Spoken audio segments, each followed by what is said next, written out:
নমস্তে, জয় শ্রীরাম, জয় শ্রীকৃষ্ণ। মিত্রগণ, আমি পুনরায় উপস্থিত হয়েছি আপনাদের সামনে একটি অত্যন্ত গুরুত্বপূর্ণ তথ্য নিয়ে, যে তথ্য সামনে আসা অত্যন্ত প্রয়োজনীয় পশ্চিমবঙ্গের মানুষের কাছে।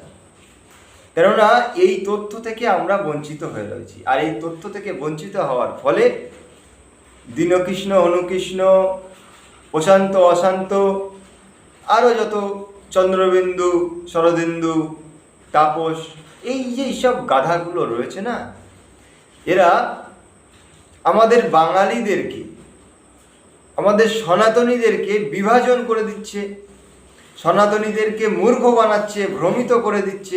এই যে তারা যেন ঠিকেদারি নিয়ে বসে রয়েছে, আর এই ঠিকেদারি তারা অর্ডারটা কোথার থেকে পাচ্ছে সে বিষয়েও খোলাসা হয়ে যাবে, এবং পূর্বে কিছু ভিডিও আমি দিয়েছিলাম যে কোথার থেকে এর অর্ডারগুলো পাচ্ছে, এই ঠিকাদারির অর্ডারটা। যাই হোক, তো আমি আজ এমন প্রমাণ দেখাবো যে তারা যদি তারপরেও কথা বলে থাকে তো তাদের থেকে নির্লজ্জ, নিকৃষ্টতম প্রাণী এই পৃথিবীতে নেই। তো চলুন আমি আপনাদেরকে প্রমাণ দেখাই, এবং কার প্রমাণ দেখাবো দেখুন।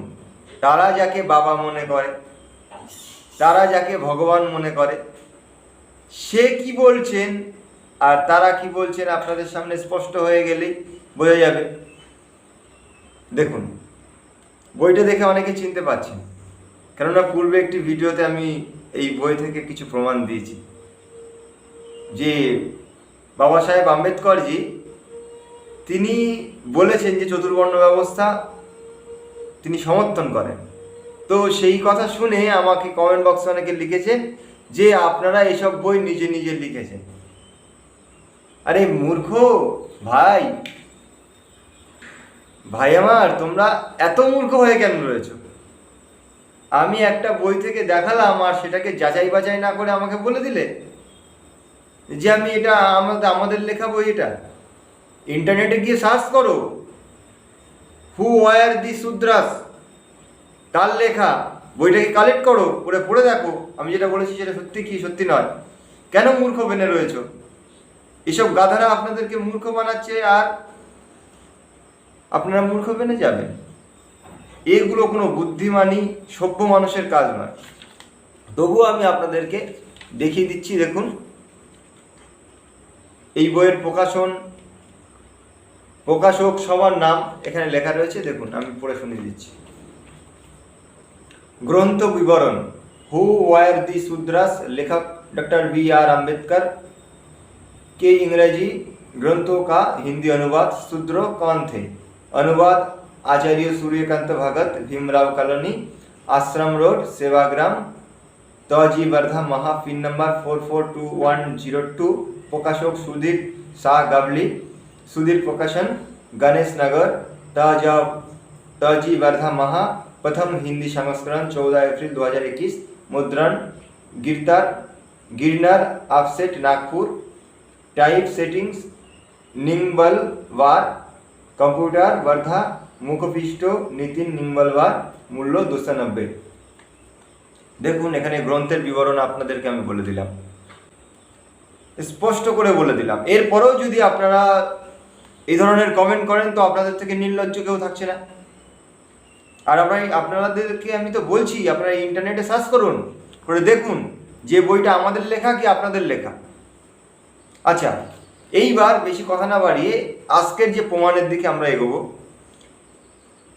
এই যে অসভ্য গাধারা আমাদের বাঙালিদেরকে বারবার মূর্খ বানাচ্ছেন, শুধু বাঙালিদেরকে নয়, বিশেষ করে এই পিছিয়ে পড়া দলিত সমাজকে তারা মূর্খ বানাচ্ছে, এবং তাদেরকে মূর্খ বানিয়ে তারা তাদের নিয়ে রাজনীতি করছে, আর তাদেরকে এমন রাজনীতি করছে যে তারা সারা জীবন যেন মূর্খ হয়েই থাকে, আর তাদের দলনেতা হয়ে তারা সব কিছু লুটপাট করবে, তাদের মাথায় কাঁঠাল ভেঙে খাবে। তো দলিত সম্প্রদায়, দলিত শ্রেণীর মানুষ, যারা পিছিয়ে পড়া মানুষ, তাদেরকে কিভাবে মূর্খ বানানো হচ্ছে আপনারা দেখুন। এই জন্যে দলিত সমাজকে আমি করজোরে অনুরোধ বলবো, আপনারা মূর্খ বানবেন না, আপনারা সত্যকে জানুন, আর আপনারা সনাতন ধর্মকে সঠিকভাবে জেনে সনাতন ধর্ম গ্রহণ করুন, কেননা আপনাদের এটাই আপনাদের ধর্ম। আপনাদেরকে এই ধরনের রাজনৈতিক মানুষরা আপনাদেরকে আলাদা করে দিয়েছে। যাই হোক, বাবা সাহেব আম্বেদকরজি আপনাদের চোখ খুলে দেবেন। দেখুন তার বক্তব্য, দেখুন পৃষ্ঠা নাম্বার 52, আমি পড়ে শোনাচ্ছি, স্ক্রিনে দিয়ে দিচ্ছি, আপনারা দেখেন। তিনি বলছেন, तीसरा प्रश्न है कि क्या आर्य भारतवर्ष में आए और वहाँ की स्थानीय जातियों को जीता। তিনি বলছেন তৃতীয় প্রশ্ন হলো এই, আর্যরা কি ভারতবর্ষে এসেছিল এবং ওখানকার স্থানীয় জাতিদেরকে কি জিতেছিল। ऋग्वेद में तो ऐसा कोई मत नहीं है, ऋग्वेदे तो एमन कोनो मत नहीं जिससे ज्ञात होता है कि आर्य बाहर से आया, যার দ্বারা প্রমাণ হয় যে आर्यरा বাইরে থেকে এসেছিল। उससे तो ऐसा प्रतीत होता है कि आर्य भारत के रहने वाले थे। ऋग्वेদের দ্বারা তো এটা প্রমাণ হয় যে আর্যরা ভারতেই বসবাসকারী স্থানীয় ছিল। वेदों में 7 नदियों का वर्णन है, বেদের মধ্যে 7টা নদীর বর্ণনা করা হয়েছে। बार बार मेरी गंगा, मेरी यमुना, मेरी सरस्वती का जिक्र है। অনেক বার বলা হয়েছে যে আমার গঙ্গা, আমার যমুনা, আমার সরস্বতী, তার এই কথার উল্লেখ পাওয়া যাচ্ছে। যদি আর্য বাহার সে আতে তো ऐसा না कहते। দেখুন এখানে তিনি একটি কথা বোঝানোর চেষ্টা করেছেন যে যেমন মোগল, পাঠান, ইংরেজরা এসে বাইরে থেকে, তো এসে তারা কি এসে কখনো বলেছে যে এটা আমার দেশ, এটা আমার গঙ্গা, আমার যমুনা, আমার সরস্বতী, এ আমার মাতৃভূমি। দেখুন একটি কথা আপনাদের মধ্যে আপনারা জানেন অনেকে, জননী জন্মভূমিশ্চ স্বর্গদপি গরীয়সী। অর্থাৎ আর্যরা তাদের যে কথা যে এ আমার দেশ, আমার ভূমি, এটাই আমার মাতৃভূমি, এ আমার গঙ্গা, আমার যমুনা, আমার সরস্বতী, এই ভূমি আমার মাতা। এই যে কথাগুলো বেদের মধ্যে কিংবা বিভিন্ন শাস্ত্রে, সনাতনী শাস্ত্রে এসছে, তো বাবা সাহেব আম্বেদকরজি এটাকেই কোট করে উল্লেখ করছেন যে যদি বাইরে থেকে তারা আসতো তারা কখনো এই কথা বলতো না, কেননা শাস্ত্রে এটা প্রমাণ দিচ্ছে, বেদের মধ্যে এটা প্রমাণ দিচ্ছে যে তারা এমন বলছেন, এবং বেদের মধ্যে কোথাও এমন প্রমাণ নেই যে তারা বাইরে থেকে এসেছিল। अब वही बात भारत स्थानीय जातियों के ऊपर विजय प्राप्त की। এখন এই কথা হলো যে স্থানীয় জাতির উপর বিজয় প্রাপ্ত করা। वेदों में दासों तथा दस्युओं और आर्यों के बीच में किसी बड़े युद्ध का वर्णन नहीं है। তো এখন এই কথা হলো যে স্থানীয় জাতির উপরে তারা এসে নাকি বিজয় প্রাপ্ত করেছিল, কিন্তু বেদে এই দাস দস্যুদের সঙ্গে আর্যদের মধ্যে কোনো যুদ্ধের কথা তো বেদের মধ্যে উল্লেখই নেই। আমি বলছি না, ভীমরাও আম্বেদকরজি বলছেন। शायद कोई छोटे मोटे झगड़ा स्थान स्थान पर हो गए हो, হয়তো ছোট ছোট কোনো ঝগড়া অশান্তি হয়েছে কিছু কিছু জায়গায়। ঋগ্বেদের মন্ত্রের তিনি উদ্ধৃত করে বলছেন যে এই মন্ত্র দ্বারা ज्ञात होता है कि दास तथा दस्यु आर्य के साथ साथ एक होकर सर्वलौकिक शत्रु से लड़े। বলছে যে ঋগ্বেদের কিছু মন্ত্র দিয়ে তিনি বলছেন যে এইসব মন্ত্র দ্বারা তো এটা প্রমাণ হচ্ছে যে আর্য এবং দস্যুরা একই সাথে মিলে বিভিন্ন শত্রু যারা বাইরে থেকে এসছে কিংবা অন্যান্য শত্রু যারা মানে সমাজের উপরে আক্রমণ করে তাদের সঙ্গে লড়াই করেছে। आर्य दस्यु दास एरा सबाई मिले। अच्छा, आर्य तथा दास और दस्यु में कई झगड़ा था भी तो धर्म का था। आर्य और दस्युদের মধ্যে কোনো দ্বন্দ্ব ছিল তো ধর্ম নিয়ে। ऋग्वेद में लिखा है कि हम लोग दस्यु जातियों के बीच में रहते हैं, वो लोग यज्ञ नहीं करते और किसी भी भक्ति नहीं करते। তো এদের মধ্যে যে আর্য এবং দস্যু দাসদের মধ্যে যে দ্বন্দ্ব ছিল সে দ্বন্দ্ব হচ্ছে এই যে আর্যদের কথা হচ্ছে এই যে দস্যু দাস এরা ঈশ্বরের ভক্তি করে না, যজ্ঞ করে না। তো এখানে তিনি স্পষ্ট করে দিলেন যে আর্য বাইরে থেকে আসেনি এবং এখানকার মূল নিবাসীদের উপরে অত্যাচার করে বিজয় প্রাপ্তও করেনি। তিনি বেদ থেকেও প্রমাণ দিলেন এবং তিনি বললেন যে অন্য কোনো শত্রু তাদের সঙ্গে লড়াই করার জন্য আর্যরা এবং দস্যুরা এরা মিলে লড়াই করেছে। তো তাদের মধ্যে যে ভেদটা ছিল, সে ভেদটা হচ্ছে এই যে আর্যরা ঈশ্বর উপাসনা করতেন আর যজ্ঞ করতেন, আর তারা করতেন না। এই কারণে তাদের মধ্যে একটা মতভেদ ছিল, কিন্তু তারা বাইরে থেকে সেরকম কোনো প্রমাণ নেই। এইবার দেখুন, আমি আর একটি পৃষ্ঠা খুললাম, দেখুন এটা 54 পৃষ্ঠা। সেখানে লেখা আছে কি দেখুন, आर्य जाति और जातियों से ऊंची है, इसके लिए ये बात गढ़ी गई कि आर्यों ने भारतवर्ष पर धावा किया और दास तथा दस्यु जाति को जीता।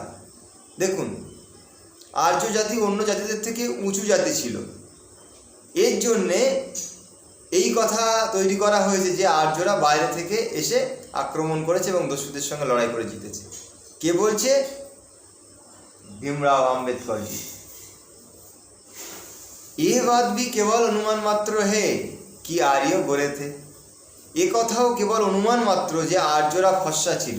ওই যে বলে না যে নাকটি কালো, ফর্সা, লম্বা, এরাই আর্য। এ কথা কেবল অনুমান মাত্র। কে বলছেন? আম্বেদকর জি বলছেন।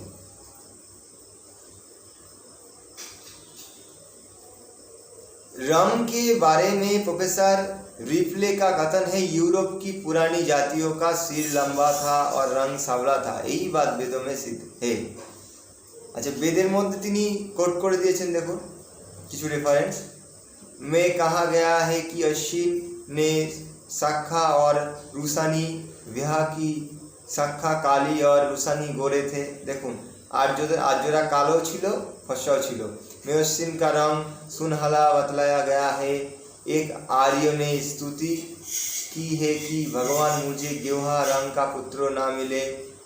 के अनुसार कनव ऋषि सावले थे। देखो, ऋषियों श्यामला रंग छिलेन। इन बातों से पता चलते हैं कि आर्य गोरे, लाल, सावले रंग के थे। अतएव परिणाम ये है कि অর্থাৎ এইসব প্রমাণ দ্বারা তিনি বলতে চাইছেন যে আর্যরা ফর্সা, লাল এবং শ্যামলা সব রঙেরই ছিল।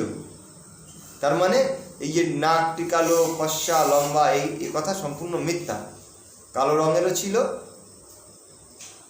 লাল রঙেরও ছিল এবং ফর্সা রঙেরও ছিল আর্যরা। ये सिद्ध नहीं है कि आर्य जाति कोई जाति थी या नहीं। এটা তো প্রমাণ হয়নি যে আর্য নামে কোনো আলাদা জাতি ছিল বা নেই। वेदों से ये सिद्ध नहीं होता कि आर्यों ने भारतवर्ष पर दावा की और दासों और दस्यु पर विजय प्राप्ति की। বেদ থেকে এটাও প্রমাণ হয় না যে আর্যরা ভারতবর্ষের উপরে ধাওয়া করেছিল, অর্থাৎ ভারতবর্ষের উপরে এসে আক্রমণ করেছিল কিংবা দাস এবং দস্যুদের বিজয় প্রাপ্ত করেছিল। इसका कोई प्रमाण नहीं है कि आर्य, दास तथा दस्यु ভিন্ন ভিন্ন জাতি খেতে। এবং এটাও কোনোভাবে প্রমাণ হচ্ছে না যে আর্য, দাস এবং দস্যু এরা ভিন্ন ভিন্ন জাতি ছিল। কে বলছে? এটা ভীমরাও আম্বেদকর জি। তিনি বলছেন আর্য, দাস, দস্যু এরা ভিন্ন ভিন্ন কোনো জাতি ছিল না, এরা একই ছিল। অর্থাৎ এরা সবাই মূল নিবাসী। अच्छा, वेदों से ये सिद्ध नहीं है कि आर्यों का रंग दास दस्यु से भिन्न था। বেদের মধ্যে এমনও প্রমাণ হলো না যে দাস, দস্যু এদের মধ্যে রং ভিন্ন ভিন্ন, গায়ের রং। তো আপনাদের সামনে আমি আজও কিছু প্রমাণ উপস্থাপন করেছি। পরবর্তীতে আরও কিছু প্রমাণ এই বই থেকে আমি উপস্থাপন করব, যেটা দেখে আপনারা আশ্চর্য হয়ে যাবেন, আর সেই প্রমাণ আরও গুরুত্বপূর্ণ। তো আর্যরা এই ভিডিওর যে মূল যা বোঝাতে চেয়েছি আমি, এবং আম্বেদকরজি যেটা বোঝাতে চেয়েছেন যে আর্যরা বাইরের থেকে আক্রমণ করেনি, এ পুরো মিথ্যা কথা। এবং আর্যদের রং নিয়ে যে সমস্যা, সেটাও মিথ্যা কথা। এবং আর্যরা, দস্যুরা কিংবা দাসরা, এই যারা বলা হচ্ছে, এরা আলাদা কোনো জাতি না, এরা একই, এরাই হচ্ছে মূল নিবাসী। তো তাহলে এই যে অসভ্য ব্যক্তিরা, নির্লজ্জ ব্যক্তিরা, এরা নিজেদের যে পিতা মানছে, যাকে পূজা করছে, যার গলায় মাল্যদান করছে, যাকে ভগবান মনে করছে, সেই বাবা সাহেব আম্বেদকরজির কথাকে তারা অমান্য করছে, করে তারা নিজেরা আবার নতুন মত শুরু করে দিয়েছে। তো ভীমরাও আম্বেদকরজির ডিগ্রি অনেকে শুনলে তাদের পা কাঁপা শুরু হয়ে যায়, এবং যিনি সংবিধানের রচয়িতা, তো তার কথা কি তারা অমান্য করছে, আবার তাকেই ভগবান বলছে? এই কী ধরনের অসভ্য ব্যক্তি! আপনারা নিজেরাই দেখুন, আমি তো বই খুলে প্রমাণ দিলাম যে ভীমরাও আম্বেদকরজি তিনি স্পষ্ট বলছেন আর্যরা বাইরে থেকে আসেনি, আর্যরাই মূল নিবাসী। কিন্তু এরা বলছে কি, যে এরা বাইরে থেকে এসে এদেরকে লাথি মেরে বাইরে বের করে দিতে হবে ভারতবর্ষে। আপনারা বিচার করুন, কার কথা নেবেন? মূর্খদের কথা নেবেন নাকি বিদ্বান ভীমরাও আম্বেদকরজির কথা নেবেন?